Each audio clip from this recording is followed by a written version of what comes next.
How do you deal with that as a family? Well, we don't, in many respects, need to deal with it. A 48-hour ultimatum has ignited a fierce showdown between Princess Anne and Queen Camilla. Anne abruptly demanded that Camilla's family vacate Marchwell House, an estate valued at approximately $31 million, even as Tom Parker Bowles and Laura Lopes promptly produced a letter signed by King Charles granting them permission to stay. Anne not only dismissed the letter outright, but also ordered a full review of the estate's archives, and a classified document from 2001 instantly turned the tables. Marchwell House is bound by a trust established by Queen Elizabeth II, suggesting Charles may never have held the legal authority to hand the property over to Camilla's family in the first place. The revelations did not stop there. The audit also uncovered the $31 million valuation, a scheme to transfer Marchwell House into a family-run company, and a proposal securing residency rights for Camilla's descendants for generations. Most damaging of all, several documents reportedly link back directly to Camilla herself. What had Camilla quietly orchestrated behind closed doors before Anne made her move? And what secret buried in Elizabeth's files could leave even Charles powerless to stop her family from being forced out? Marchwell House, a magnificent estate valued at an estimated £31 million, stood proudly amidst sprawling grounds as a symbol of royal power and absolute discretion. It had once been envisioned as a peaceful fortress that King Charles III wished to reserve for Queen Camilla's closest kin. Having lived for decades beneath the weight of public scrutiny since the 1990s, Camilla's own children, Tom Parker Bowles, a renowned food critic and author, and his younger sister Laura Lopes, a discerning art curator, had always occupied a delicate threshold between ordinary life and the vortex of the crown. They had only just settled into Marchwell House with the steadfast conviction that they had finally found a secure sanctuary, a heritage formerly patronized by the king for their long-term residence following the momentous 2023 coronation. Yet that serenity was abruptly shattered by the arrival of Anne the Princess Royal. As King Charles's most resolute and pragmatic sister, Anne had long been renowned for her unyielding integrity, her uncompromising discipline, and her strict adherence to the management principles of royal estates. Having shouldered the responsibility of safeguarding the royal heritage since the reign of the late Queen Elizabeth II, she had never permitted personal sentiment or opaque privileges to compromise standard protocol. Standing upon the threshold of Marchwell House's grand hall, Anne's stern posture and piercing gaze carried an invisible gravity, heralding an impending tremor deep within the royal family. The air in the grand drawing room instantly froze as Anne delivered her demand without hesitation. Camilla's entire family, including Tom and Laura, were to pack their belongings and vacate Marchwell House within precisely 48 hours. The curt yet unyielding decree struck like a gavel, stripping away every semblance of security that Camilla's children had only just established. Stunned disbelief swiftly turned into sheer indignity and profound confusion. Tom Parker Bowles gripped the dossier on the table, his knuckles turning white with tension, while Laura stood motionless, her chest heaving, before a confrontation neither of them had ever foreseen. To them, Marchwell House was no arbitrary appropriation, but a supreme royal concession. In an effort to defend themselves and assert their standing, Tom hastily opened his leather briefcase and drew out a formally sealed document, a letter bearing the royal crest alongside the unmistakable signature of King Charles himself. That document was the sole and most formidable anchor they possessed. Every line endorsed by Charles not long ago seemed to confer upon them the right to prolonged residence at this £31 million manor, serving as a silent pledge of protection from the sovereign. Tom set the letter firmly down upon the polished wooden tabletop, his eyes reflecting both defiance and the lingering hope that the reigning monarch's signature would instantly halt Anne's intervention. Laura also took half a step forward, her resolute gaze clinging to the only piece of evidence proving their rightful presence in the estate. Yet confronted with this potent proof, Princess Anne did not flinch in the slightest. On the contrary, her expression betrayed nothing more than a cold, calculating composure. Without the slightest haste, Anne leaned down and turned the pages with deliberate precision, her fingers tracing the seal and her brother's familiar script. The keen eye of someone intimately versed in the inner machinery of the royal household immediately caught the irregularities concealed beneath the pledge's formal facade. The letter seemed to amount to nothing more than an emotional personal concession, entirely lacking the requisite statutory endorsements from the estate's governing council. Rather than yielding to the weight of the king's signature, Anne held firm to her initial verdict and immediately ordered her advisory team to reopen every legal archive concerning Marchwell House. Within her mind, recollections of how property had been managed under her mother, Queen Elizabeth II, began to surface alongside pressing questions. Marchwell House had long been a peculiar asset bound by stringent covenants established in the early 2000s, an era when the royal family underwent a comprehensive restructuring of its family trusts. As the ancient legal files were brought in and subjected to urgent scrutiny, layers of secrets began to unravel beneath the desk lamps. The deeper they delved into the foundational clauses, the clearer a staggering truth became. Before Anne's eyes, the ultimate authority over Marchwell House had apparently never rested solely in Charles's hands, contrary to what he and Camilla's family had believed. The very weight of that formidable letter suddenly grew perilously fragile before a deeper unseen legal architecture, inaugurating an uncompromising showdown, just as the 48-hour countdown began to tick away. The atmosphere inside the Marchwell House library grew thick beneath the dim amber lamplight, where ancient legal dossiers had just been retrieved from the Royal Archives safe. The time-stained parchment pages produced a dry rustle as Princess Anne's resolute fingers turned through clause after clause. Facing her, Tom Parker Bowles and Laura Lopes stood in agonizing silence, their eyes fixed on every slight movement of the powerful woman holding the fate of their residence in her hands. The initial sense of triumph from presenting King Charles III's letter was gradually dissipating, giving way to a vague yet steadily encroaching dread. The crux of the examination swiftly centered upon a file bearing a top-secret seal from 2001 entitled the Marchwell Reversionary Trust, a specialized trust established covertly by Queen Elizabeth II herself. The deeper one read into the stringent legal verbiage drafted by the Crown's foremost barristers over 2 decades prior, the clearer and more ruthless the true ownership of Marchwell House became. This £31 million estate was neither a gift nor a personal chattel to be dispensed at will, but a component of an exceedingly intricate heritage governance framework designed to safeguard the integrity of the royal house against any personal shifting of fortunes.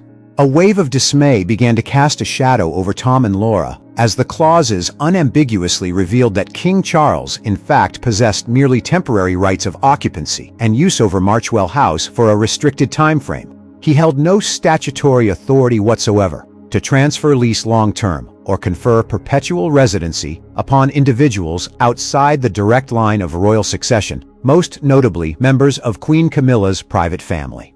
Every line within the 2001 Deed of Trust stood like a fortified rampart, systematically dismantling the legitimacy Camilla's 2 children had so firmly taken for granted.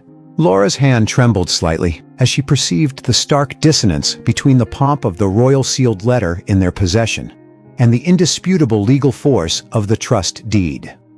Deep within her, confidence collapsed under the realization that the sovereign's letter might be nothing more than an emotional promise, an indulgence devoid of any substantive grounding against the royal household's deeply rooted power structures. Tom attempted to maintain an air of composure by crossing his arms tightly across his chest, yet his restless gaze and rapid breathing betrayed the mounting panic within.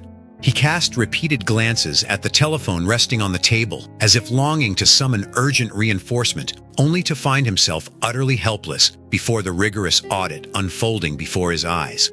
The climax of the revelation emerged within the appendix, governing the reversionary conditions of authority. Once the stringent criteria regarding timelines and administrative rights were triggered, the ultimate discretion over the future of a Marchwell House did not belong to the reigning monarch, but rather to Prince Edward, Duke of Edinburgh. This provision had been embedded by the late Queen Elizabeth II as an absolute safeguard, granting her youngest son veto power and the mandate to apportion the estate's use so as to preclude any compromise arising from Charles's personal arrangements. Princess Anne's features hardened subtly upon discovering this pivotal detail. Her eyes flashed with the sharpness of someone who had just uncovered the master key to undoing the entire arrangement. There was no hint of compromise or hesitation in her conduct. Anne meticulously marked each critical clause, gathered the documents into a neat stack, and capped her pen with a decisive click. The gesture carried the finality of an unspoken verdict declaring that King Charles's authoritative letter had been stripped of all protective validity before the legal rampart their late mother had painstakingly erected in 2001. A suffocating silence descended over the room.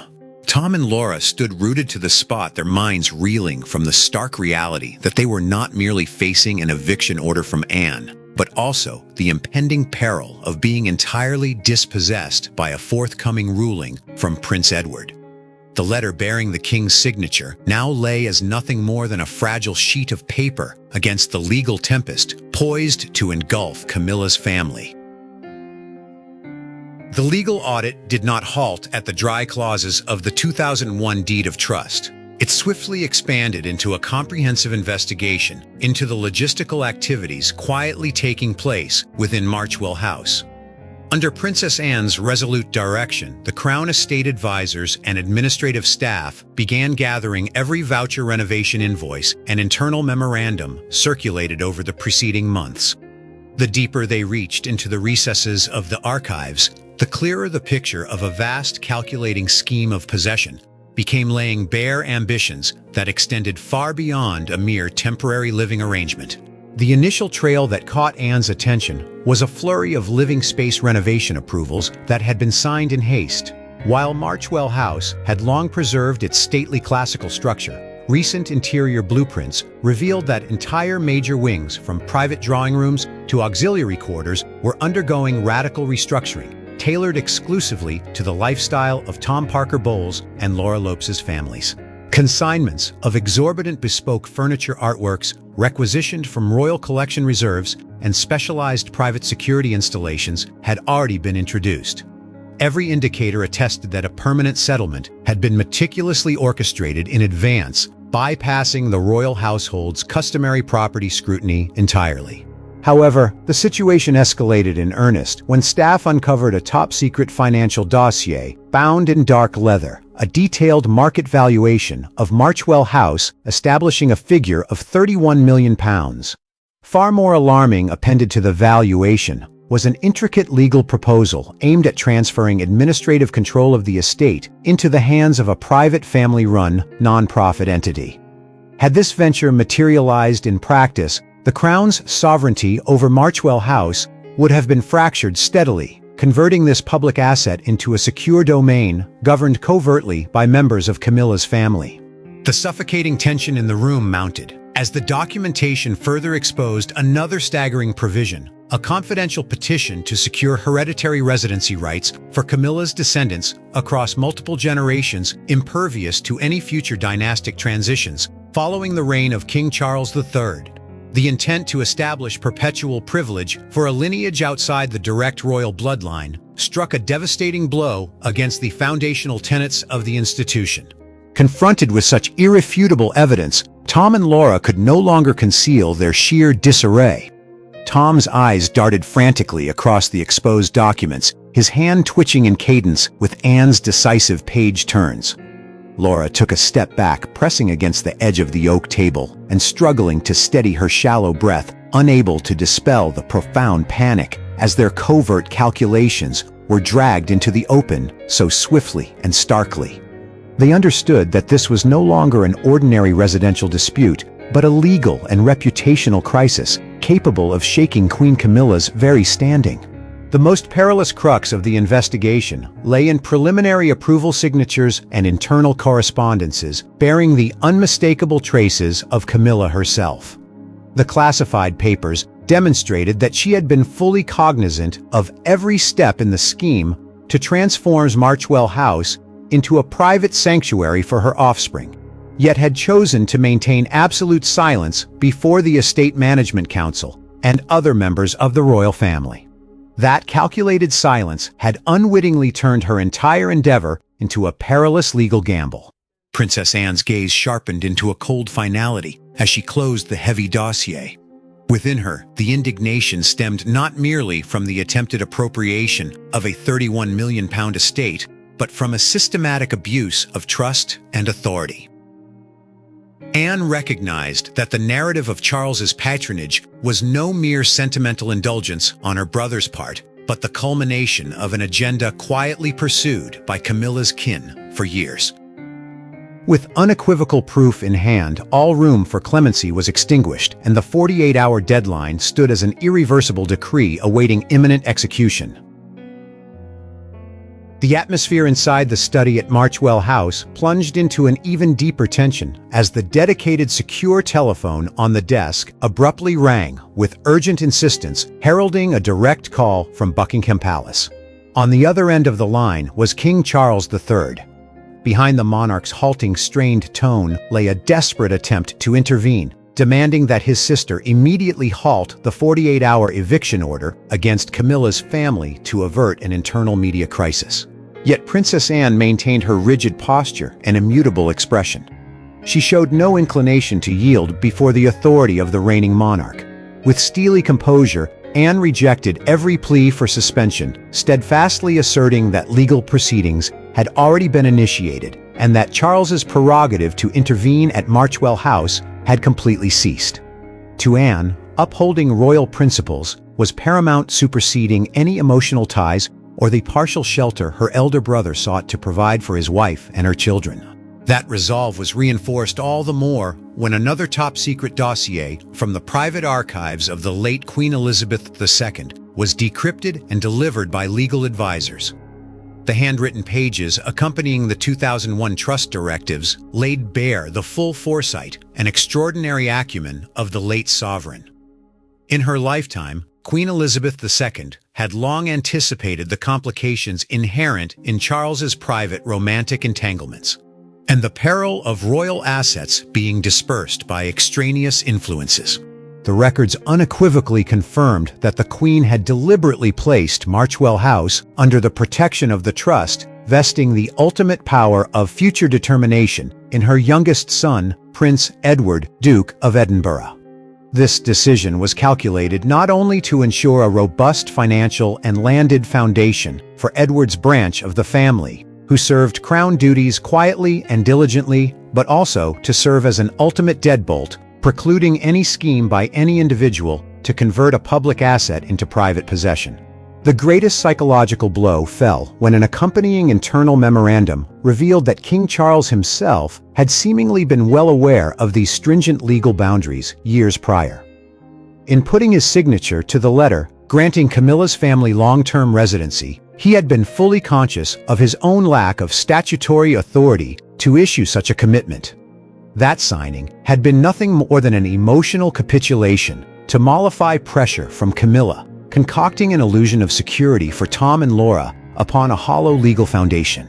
Confronted with the unvarnished truth, utter desolation swept across the faces of Tom Parker Bowles and Laura Lopes. A wave of humiliation and bitterness consumed their minds upon realizing that their greatest anchor was in fact an unfounded promise.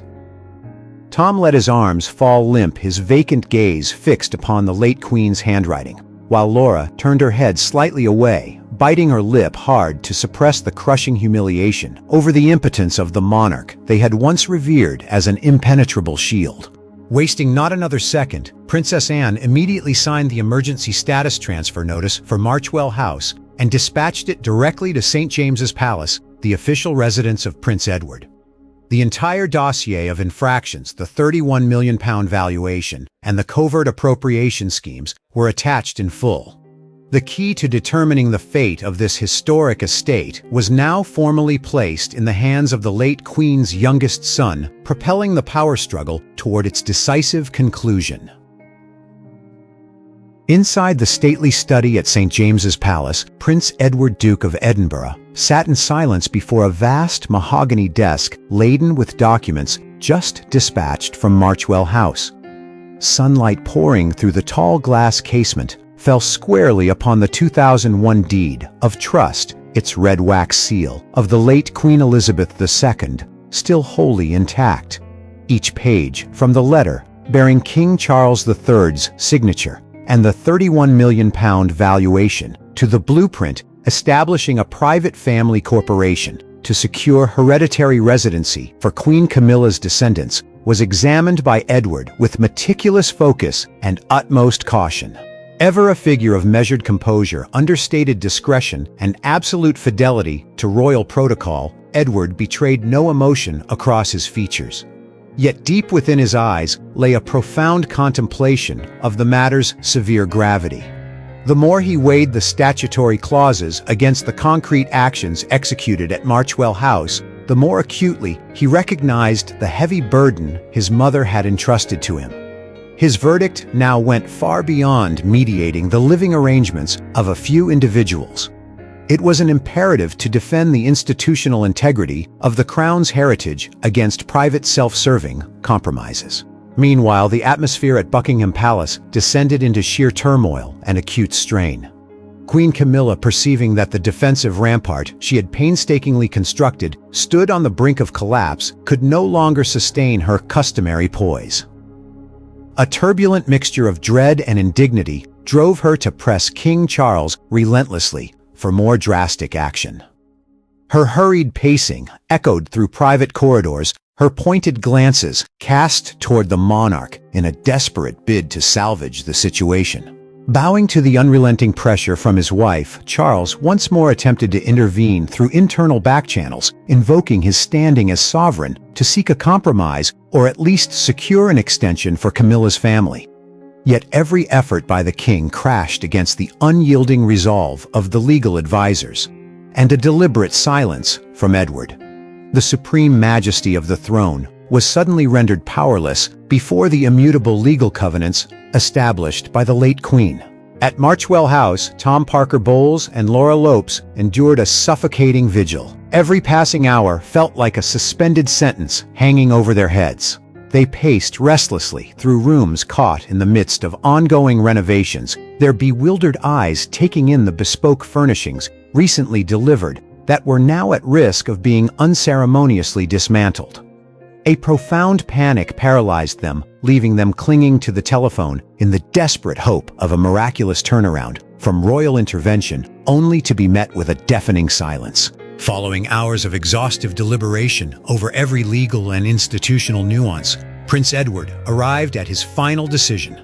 Without a shred of hesitation, he uncapped his gold fountain pen and signed the formal decree in his capacity as the sole arbiter of the Marchwell Reversionary Trust. The document declared King Charles's letter utterly devoid of legal standing, repudiating any long-term residency claims for Tom Parker Bowles, Laura Lopes, and all future descendants of Camilla at the estate. Concurrently, Edward upheld the absolute validity of the 48-hour ultimatum issued by Princess Anne, demanding that the handover and formal sealing of Marchwell House proceed under the most rigorous protocol. That cold, definitive ruling severed the final sliver of hope for Camilla's family, officially shattering the protective shield of the reigning monarch and casting the dispute into an irreversible end. The antique clock in the grand hall of Marchwell House ticked with dry, deliberate rhythm, marking the final moments of the expiring 48-hour ultimatum. The entire £31 million estate sank into an atmosphere of frantic haste, heavy gloom, and bitter humiliation. Specialized transport vehicles from discreet private logistics firms filled the forecourt, where Crown Estate personnel strictly supervised every crate and box of personal belongings belonging to the Parker Bowles family, and Laura Lopes being packed and hauled from the premises. Tom and Laura's resolve had completely collapsed, their initial confidence replaced by profound bitterness and shame. Standing in the middle of a drawing room strewn with dust sheets and open cardboard boxes, Tom gripped the strap of his bag, his dazed gaze watching the lavish furnishings, once the very symbols of a regal life they thought they had secured, being dismantled without mercy. Laura stood motionless beside the grand window, her arms tightly folded to suppress her trembling fury. Her eyes fixed on the distant iron gates where security officers inspected every departing vehicle. The grand design to transform the estate into an ancestral seat for generations of their descendants had dissolved like foam before the unyielding weight of institutional protocol. At Buckingham Palace, Queen Camilla's reaction grew all the more frantic and tumultuous upon receiving word of Edward's irrevocable verdict. Indignation and the sting of disenfranchisement shattered her customary composure. Hurried strides, frantic gestures, and desperate entreaties converged upon King Charles in a last-ditch effort to salvage the dignity of her children.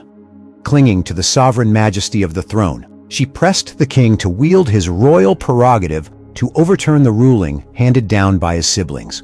Yet Charles could only sit motionless within his private study, weighed down by despair and utter powerlessness. His trembling hand rested upon the legal dossier of the Marchwell Reversionary Trust, where his late mother's seal stood as an insurmountable, austere rebuke. He understood all too well that within the architecture of royal governance, no sovereign could place themselves above legally established trust covenants. Any heavy-handed intervention would trigger a devastating internal constitutional crisis, bringing down the very prestige of his reign. Charles's paralysis before the legal rampart Queen Elizabeth II had erected in 2001 proved the bitterest verdict of all, extinguishing every last hope Camilla had placed in him. At precisely noon, as the clock struck the conclusion of the 48 hours, the final car carrying Tom and Laura rolled through the main gates of Marchwell House, leaving behind a chilling hollow void. No concessions had been made. The letter bearing the king's signature was relegated forever to an invalid scrap of paper consigned to the dark corners of the royal archives. Under the direct supervision of Princess Anne and Prince Edward's appointed trustees, the heavy wrought iron gates of Marchwell House swung closed and were officially sealed under the most stringent royal protocols. The strategic foresight, prudence, and profound calculations of the late Queen Elizabeth II from over 2 decades prior had demonstrated their ultimate power, securing the realm's heritage, safeguarding the rightful entitlements of Edward's household, and forever thwarting any ambition to turn a crown legacy into the spoils of private design. Having read this story, in your view, was the late Queen Elizabeth II's action in secretly establishing the trust in 2001 a mark of foresight and fairness to safeguard the royal heritage, or a cold, calculated move against Charles and Camilla's private family? In a sea of videos, I am so glad YouTube managed to bring this one to you. We pour a tremendous amount of care into researching every single detail of these royal histories. I know using a TV remote takes a little extra time, but your likes and subscriptions are the ultimate motivation for our team to keep creating careful, high-quality stories for your screen. Thank you so much for your support.